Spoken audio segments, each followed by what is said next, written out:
Hello guys, welcome back to this channel. In today's video, I'm going to show you everything you need to know about the Aurora mutation and grow a garden too.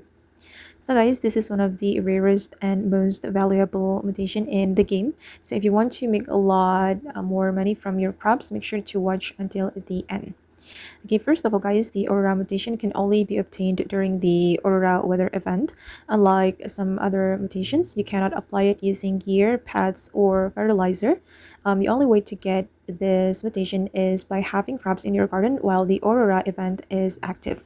When the aurora starts, you'll notice the sky changes into beautiful blue and purple colors, creating a northern lights effect across the map.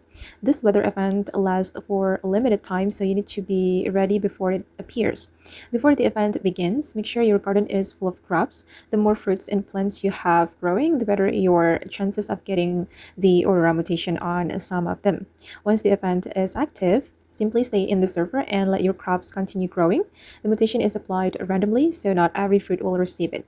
Sometimes you may get lucky and receive several aurora crops during a single event.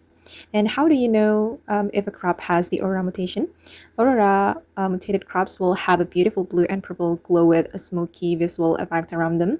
They stand out immediately from normal crops, making them easy to identify in your garden.